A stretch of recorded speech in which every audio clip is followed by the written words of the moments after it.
At its most obvious level, the bucket itself might be seen as a symbol for neglected human intentions.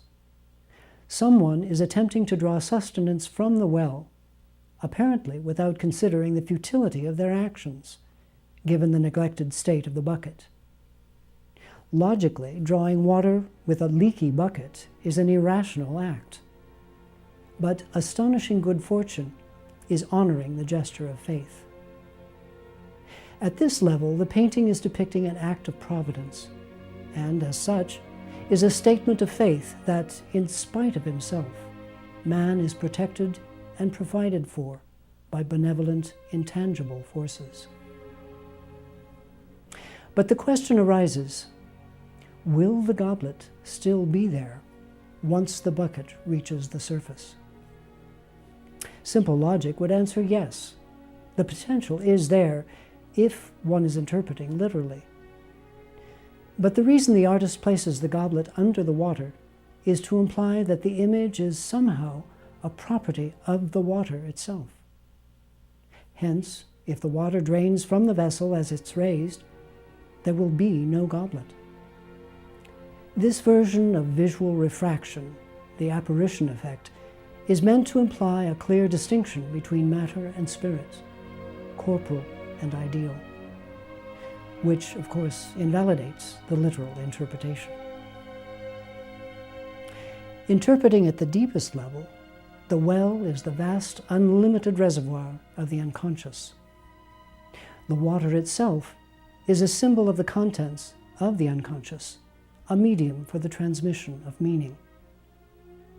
The bucket represents the effort it takes to draw out the contents, and the goblet, the grail, is the symbol for the greater intellect, that is, intuitive cognition, which tries to grip the light.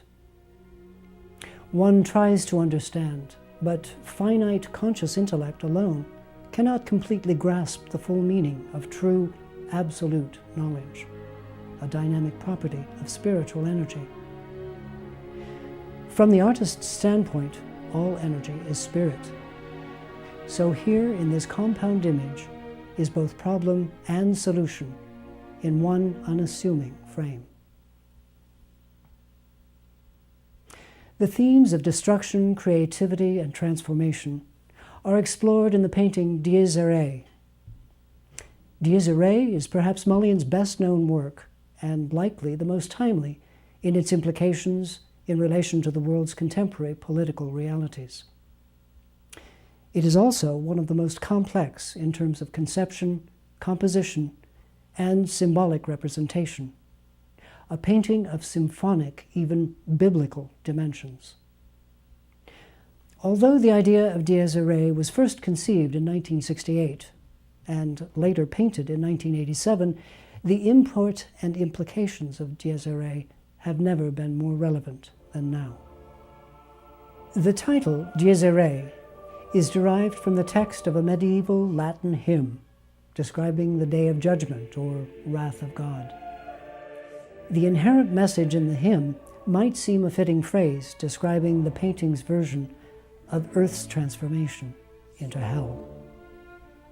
There are, however, a number of other symbolic elements at work within the piece, such as the eagle, the vineyard, and the river, all of which suggest that the vision is more prediction than a prophecy.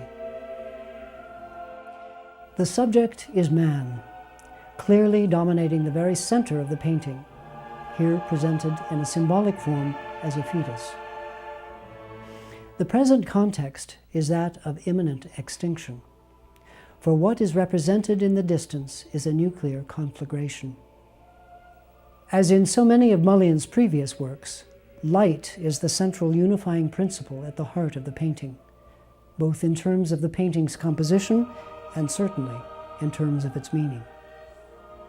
There are two sources of light in the painting, one being the nuclear blast, the other, as though being born ironically out of the blast, a starburst of brilliant light about a quarter of the distance from the top. This second seminal light, nearly invisible but in plain sight, is crucial in the sense that it is the very essence of the meaning of this work. The light of the nuclear blast is seen in unearthly, splendorous beauty at the center of the painting, filtering through the umbilical tissue surrounding the fetus. Radiating outward from that central point of light are the sound and shock waves, the seismic effects of the blast, which has already had the beginnings of its effects on the distant atmosphere. As painted, it is as though the very atoms have begun to melt. The sky is charged with an unimaginable energy, bursting outward in all directions from the blast.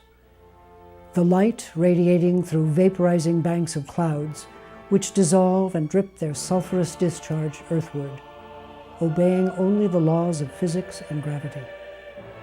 Lightning, being discharged in apocalyptic fury, accentuates the symphonic dimensions being conjured here in visual form.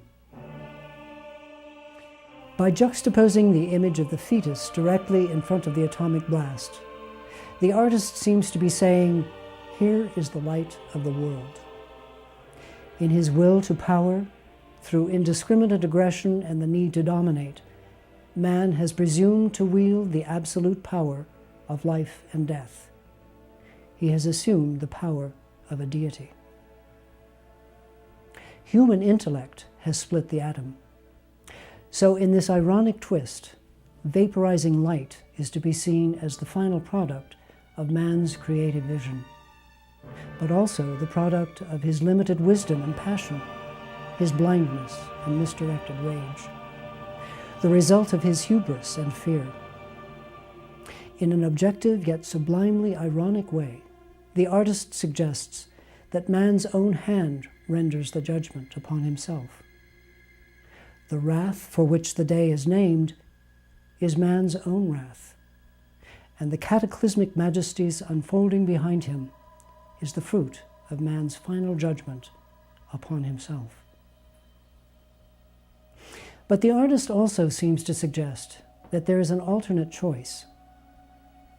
There are two dynamic pairs depicted in this painting, making a quaternity. The first pair is composed of the relation between the fetus and the light of the blast. The second is the dynamic link between the eagle, seen in the lower right quadrant of the work, and the seminal starburst of light mentioned earlier.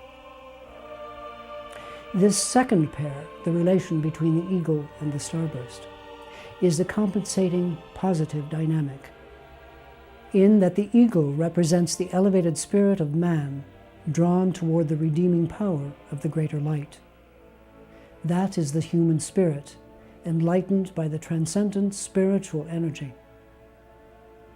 The benevolent, intangible force prevails because it is the spiritual reality underlying, or rather balancing, the tangible material world, and in this instance, overriding the effect of the atomic blast. It is as though the viewer is given a momentary chance to imagine, in a sublime way, a choice. Without reflection, hubris and fear will prevail.